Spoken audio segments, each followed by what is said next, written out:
Practical Kung Fu meets Prison Saloon. Do you want to do the exposition or should I? There was never exposition in crossover shows. Right, that's just lazy writing to pad shows at the beginning. So do you want to do the exposition or should I? Why don't we both do it? Kung Fu, Fu, bud! Do the damn exposition already. So we're driving along, minding our own business. Smoking fat-ass blunts like they were candy. You know, candy blunts. And this pig pulls us over. Warden Mooney? No, an actual, hog. We thought it was very peculiar. And then a police officer. Warden Mooney? We don't know your characters. Gone. And then a police officer gets out and... He says, you boymen were speeding. And, oh look, there are drugs in your car. Indica upholstery. Even if there weren't drugs there, he would have found some. Then they took you straight to court. Where the judge was a wombat. Well, it was the kangaroo's day off. And they sentenced you and threw you in jail. With us, for some reason. Crossover episode. So we figure we'll spend the night here with you ladies and probably do sex stuff. And be on our way bright and early in the morning. That ain't exactly the way it works, boys. Well, as long as we get to do the sex stuff. You see, Viv and I are what you call lifers. Like lifesavers? I love the wintergreen ones. They make sparks in the dark. Nah, that means we're in here for life. Yeah, chances are you are too. But if I was to die, I could get out? There is another way out. Atom bomb stilts? No. Dress up like Cornelius from Planet of the Apes and charm my way out. No. Come up with a way to make Fritos taste like birthday cake. No. Stop guessing.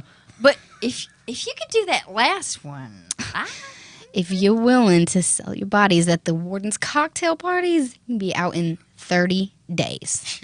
That's it? Kung Fu, Lewis. Kung Fu, bud. Now, about that sex stuff. oh, did we mention that you have to sell your bodies by the ounce? Well, I'm pretty doughy. That's gonna take a while. Hello. Welcome to Fiesta episode 51, crossover episode, coming to you the only place you can see us live, podcastcitypodcast.net. You know what time it is. I am your host, Richard Houghton. Give it up for our amazing cast. Cassidy Kennedy, Kristin Keith, and Robb Hudspeth. Woo! Far out. Let's Fiesta. I forgot the word. Let's Fiesta. Maverick Airlines. I'm a busy local TV show co-host. You may know me from such dog-named shows as Cooking Good and Jewelry Good. You don't. Well, I'm now slightly depressed, but also a busy local TV show co-host, and I want to feel safe when I fly. As the Maverick Airlines CEO, I could sit here and talk about how safe our planes are until the cows come home. But then you'd have cows in your home, and who wants that? Doug likes airplanes. We know, Doug. As an almost off my probationary period for matters that I prefer not to discuss, Maverick Airlines pilot, I am inviting Susie to the cockpit. On the airplane? My mom dug a cockpit in the backyard. I mean, if you prefer, we could just meet me in the bathroom. It was where we kept the roosters. And what's my penis? Wait, why would I prefer meeting in the bathroom? The toilets on airplanes are confusing. I think my pee-pee goes to space. I don't just want my plane to be safe. I want it to be luxurious, too. Martians have my space, pee-pee! At Maverick Airlines, we put the X in luxury. Get it? Like X-rated. Can I call you Susie? Don't ask for my digits. I'm afraid you're literally asking for my severed fingers. Back to the safety thing. We can honestly say at Maverick Airlines that we haven't had a pilot harvest a woman's fingers in close to 6 years. Finger harvest! Finger harvest! We strive for the best in-flight entertainment, and in some cases we fail miserably and have to settle for the flight attendants doing puppet shows. Doug Fierce puppets! We also have the airline version of public access cable. Doug can watch airplane phone amateur porn! If you want a luxurious flight, we have come to the right. You come to the right airlines. By the way, Doug, I like a man of few words. I'm that! Our business class cabin is modeled after fancy bordellos of golden days past, complete with gonorrhea and tragic unwanted pregnancies. Can we edit that part? Go Doug Go is one of Doug's favorite books. What if it was gonorrhea, dog, gonorrhea? Although being hit on by the pilot could be seen as flattering to some. I'm not trying to hit on you. I'm trying to mentor you. But I'm not in aviation. But an aviator could be in you. That makes Doug uncomfortable. Maverick Airlines. We haven't given up completely. Yet. Taste Lady and Smell Boy versus the Hi-Hat. It's Mr. Hi-Hat. And Francis. She's Mrs. Hi-Hat now. Hey, I did not know that they were married. They were engaged for 4 years. Did not know that they had tied the knot. It looks like they're up to their old tricks. What, smuggling jewels out from behind the Iron Curtain into Paris? Those are very old tricks. No one calls it the Iron Curtain anymore. I wonder why I wasn't invited to the wedding. I went. Oh, and I wasn't good enough to be your +1. Don't get weird. We work together. Huh, maybe you can use your sense of smell. You know, it's just that you know how much I like weddings. Watch your step. I seem to be stuck in cement. Okay, yeah, too late. I'm stuck too. But maybe that's a good thing. It will give us a chance to discuss why I'm not good enough to be your +1. Maybe we should discuss it. Why? Maybe we should discuss why you can't smell wet, super quick drying cement. Well, I didn't see you trying to taste it. What? That doesn't even make sense. Why? That's why nobody wants to be around you. The Hi-Hats asked me specifically not to invite you to your wedding. Is that true, Mr. Hi-Hat? Mrs. Hi-Hat? Wow! Sorry you had to find out this way. And they're gone with the smuggled jewels. Why don't people like to be around me? They say that all you ever talk about is how good or bad they or their food smells. Well, occupational hazard. Well, you should work on that. I will. You know, we should have asked them to help us get out of the cement. Yes. We're terrible superheroes. The worst. The life narrators at Mephisto Mall. I am admiring how this mall isn't as bright as all the others.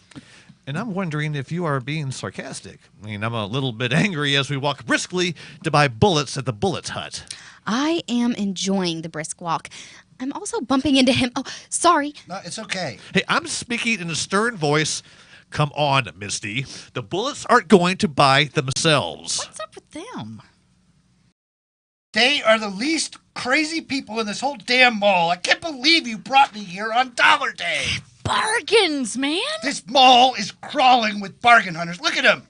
They're actually crawling. Some punk was selling knee pads in the parking garage. God, I have to be there in 2 minutes. Oh, who has appointments on Dollar Day? This! Coming from the person who thinks $14 is a lot to spend on a dress. That will buy me 2.5 haircuts. The last half haircut made you look like an unfinished ventriloquist dummy. That is the cut I asked for. And I want to hurry and get to that fitting room. We like, wink, wink, at Meet the Dress. Oh, yeah. Cool. Stupid name, though. Yeah. I'm explaining that I went with you to buy bullets, so now you have to go with me to buy a dress. I'm moping and dragging my feet. Besides, you like pantsing me in that dress shop fitting rooms. I am a sucker for the classics. Ooh, popcorn. I am letting you know that I will wait right here. Ooh, popcorn. Oh, and my checkbook is in the car. There's no way this fitting room will be available when I get back. Oh, excuse me. I'm excusing you and slightly invading your personal space. Would you mind holding this dressing room for me while I go get my checkbook? I'm agreeing to help out this semi-perfect stranger, of course, hoping she doesn't suspect an ulterior motive. Oh, what did you just say? I'm gesturing like I didn't say anything. And I'll just unzip that dress. Pants! You're not Genevieve. I'm nodding my head in agreement. I don't think that's a word. Yum hum. I'm suggesting that it is a word because a lot of people use it as I watch my husband load his pistol with the brand new bullets he just bought.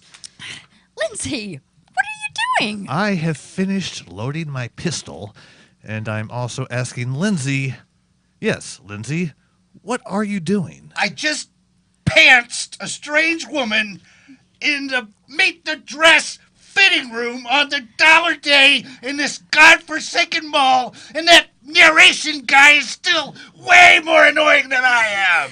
You could at least look away or help her with her pants. I'm trying to control my rage. I'm using a reassuring tone to comfort Tim. It was an honest mistake, Tim.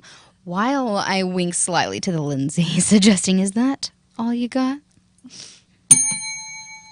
The Single Marshal meets President Squid. Former President Squid, you are very brave to subject yourself to this experiment. When I finish my countdown, we will be hurtling through time and space into the Old West. Yes, sir. It is the only scientific way to catch Bigfoot. 5, 4, 3, 2, 1. Hold on with all 9 of your legs. Yona, did you hear something? Why do you always ask me that? I'm not a dog. I know, but I thought Native Americans had an acute sense of sound. We just know how to listen. But, of course, I heard something.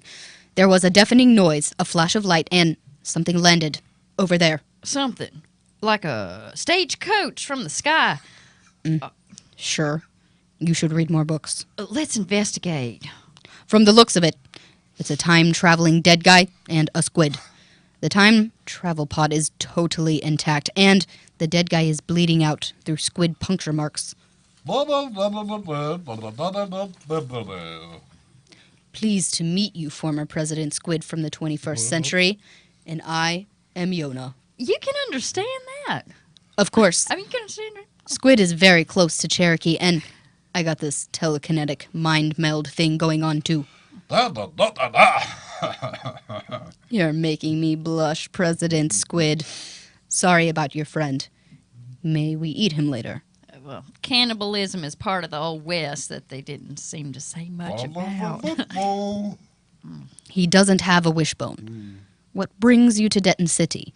I bet you came here to either catch or find out the truth about Bigfoot. You are right, President Squid. She is smarter than she looks.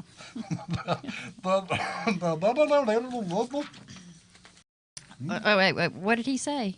He wanted to know if one of us foxes could lead him to Bigfoot. Foxes? Okay, he used the word foxes. Okay, now, that won't be popular for like 100 years, and then only for like 2 years. His lair is right over here, President Squid. I dare not get too close. That Squatch can whip feces with the accuracy of, well, me with a throat arrow. Shouldn't you go along to translate?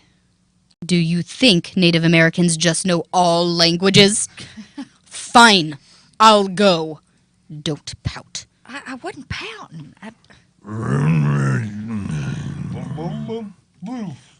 What My hair is what did he say? gorgeous. Oh, your hair's gorgeous. Okay.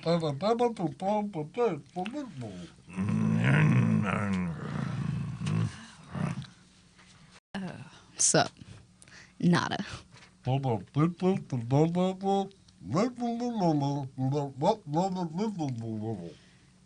Plug your ears for a second so you can hear better in a minute. Great idea. Did you just ask him to make up a BS story to freak her out? Do it.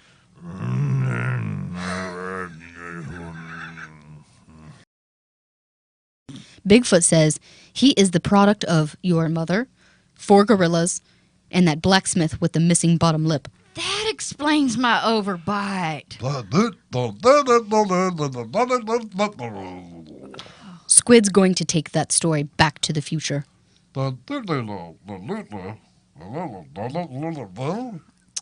That is a flattering offer. Doing it with a squid, President Squid, but I think I'm just fine here. Farewell.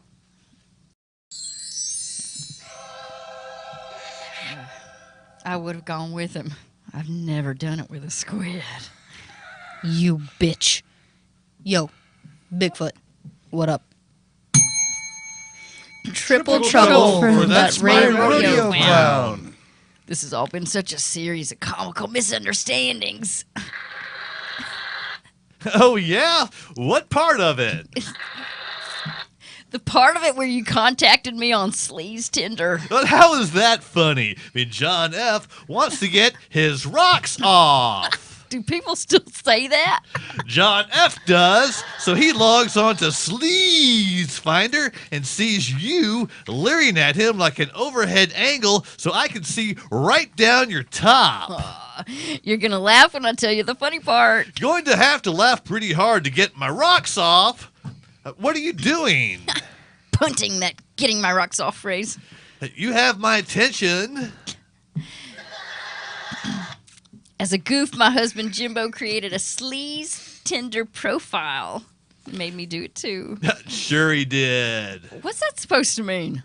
You don't mean... He wanted to get his rocks off. Yeah. Hey, so, you up for a spite bone? Spite bone? That's one bone I haven't broken, you know, as a junkie rodeo clown. Hey, way to work that in. Thanks. Painkillers? Hey, I'm good. Suzanne?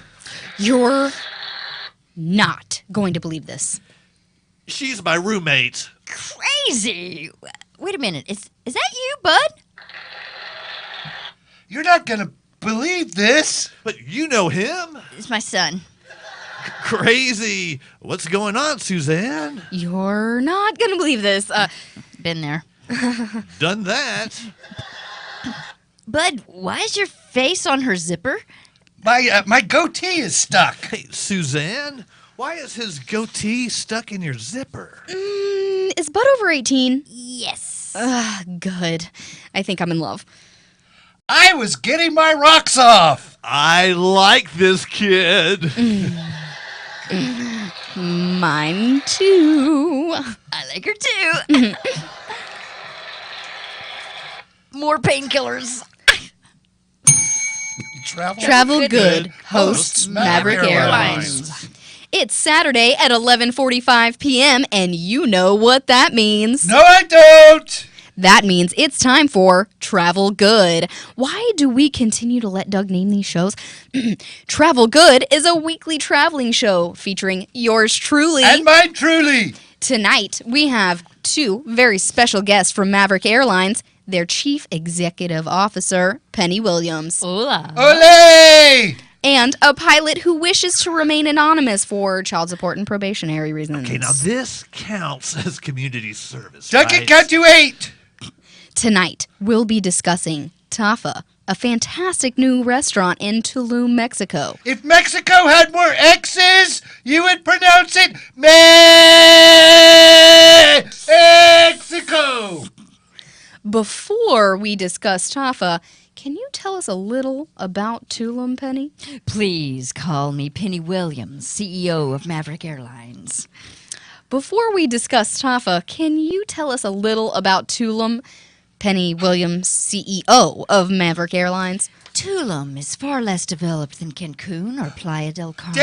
Developed? That means boobies. Tulum has boobies. This counts as community service, right? I friggin' wish! Tulum is the last stop before Mexico's pristine Sayan-Kan Biosphere Reserve. I've heard it's lovely there. You're lovely. Restraining order. Hey, Tulum blow is bullspit, man. Literally, that's what they cut it with. When I shave, I cut myself. I feel alive. Shh, Doug. He cries when she shushes him. Yeah, I've seen the show. Coke? Tell us more about Tulum, Maverick Airlines CEO Penny Williams. Oh, it's beaches, coral reefs, Mayan ruins, and charming thatched Doug roof is sad. retreats. The end. Uncle Vic meets Lobby and the Red Claw Bunch. Uncle Vic, I guess it's a good thing our tour bus ran out of gas here, Lobby. Why is that, Lobby? So we can make Gary walk 40 miles that way to get gas. You know there's gas 2 miles that way, right? And I'm glad, because if your tour bus hadn't have run out of gas here, we wouldn't have run into this guy. He calls himself Uncle Vic. It's a pleasure to meet you, Uncle Vic. Pleased to meet you too. Now, you a chick or a dude? How do you tell on a lobster? What's your story, Uncle Vic? Well, me? Oh, I'm a lonely billionaire.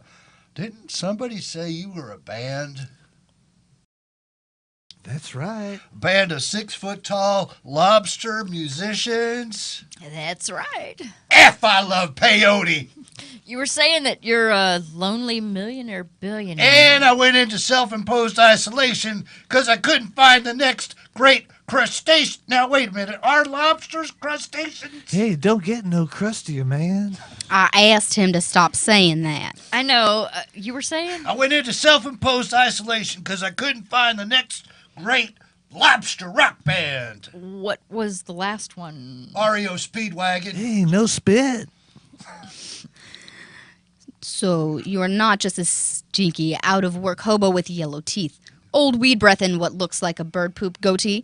First off, it's iguana lady juices. Be nice, New Orleans. When Gary gets back, if you want, you can go with us to our next show. Better still, I may have enough gas in this mason jar that I've been huffing. Oh, give me a second. Oh, man, that hurts so bad as my brain fights for oxygen. What was I saying? You have enough gas to get us to the next gas station, that's right? And that instrument, what instrument did that lobster you sent off to broil in the desert play? Drums, sort of. I just happen to be an excellent drummer. What are the odds? 5-2. You in? $50. So you'll go with us on our next concert. Maybe sit in on the drums. Where I will crush it. And then you use your $1 billion to make us the next great lobster rock and roll band. Well, sure. Either that or I'll steal your spit in the middle of the night. Kidding? Oh, Uncle Vic, you remind me of my own uncle. In what way?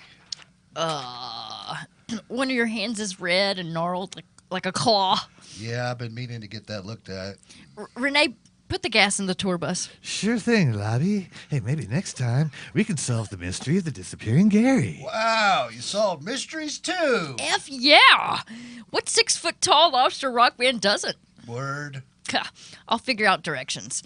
New Orleans, can you help Uncle Vic into the tour bus? Come on, Uncle Vic. So, are you a chick or a dude? Oh, it really don't matter. And that is how we do it. Yeah. Human and lobster relations. This has been episode 51, the crossover episode. I've been your host, Richard Houghton. Give it up for our amazing cast. Kristin Keith. Yes. Yeah. Robb Hudspeth. Cassidy Kennedy. Does anybody have anything they'd like to talk about? You're all like you so had modest here. Oh my gosh. Well, I can say that old episodes of Far Out Fiesta have made their way onto iTunes. So if you want to see the first 3 shows, they're out on iTunes. First 3 shows, all audio versions, are out on Podbean. I'll be putting about 3 a week up until the point where we start syncing. Also, there's some stuff going on with Yoga Garage, but I can't talk about it yet. That's all I got. Tease. Aw, Richard. So we're really, really, really excited to be on a couple other platforms to be more accessible to you guys. So definitely go and check us out. Even if you don't have time to listen to us there, go and subscribe. Promote us. Right this minute. Stop what you're doing right now. Shameless plug of ourselves. That is the shameless plug of ourselves theme song. Yes. It is now. Well, thank you guys for tuning in. Do we have anything else we'd like to share? Don't you have like 10 films that you're doing coming up like real soon? So, yeah. No. I don't keep track. You know, that's when how you she do, does when you could do be so more many than films, 10. who can keep up? So I guess See, we're all I'm going to a be big super self-plugger, modest. aren't I? Yeah. Also, we're thinking about doing a live stage version of Far Out Fiesta. That's in the very early stages, but look for more information about that soon as well. Come out, Oh, is get the a little lava lamp drunk, up? Yeah, the lava lamp. laugh at us. Oh. Where's it at? Well, I want to touch that. Come blob. tickle a bubble with us live. excuse me. Come tickle a bubble. Chase it. Oh goodness. Oh goodness. Wow. This is really the show. The other stuff All was right. just us All right, messing lava around. lamp, turn your head and cough. Have you ever had so many hands inside you? Said every porn star ever. Oh, wait, we do have something to say. What's that? Richard was cast in a web series Porn star, of that course. is being made by Jeff Fenter. Good friend of the Everyone. show. He's been special guest star like 3 times. Yes, you've seen him many a times, and I am really lucky to be associate producing on that as well. He was cast as the second. He was second in line for the role behind Ron Jeremy. I don't know how many people have. I don't know how. I don't know how many people have been behind Ron Jeremy, but this guy has. A lot of You don't want to be in I front of know. him. No, I you do know do that. A lot of it in front of him. You will trip them. A tripod. So 1 degree away from Ron Jeremy. Come see our shit later. Thank you guys for tuning in and listening to our randomness. We can't wait to see you guys next time. Again, don't forget, we are now on iTunes. Go subscribe, support, share, and we can't wait for that live show. Come out and see us. Thanks, guys.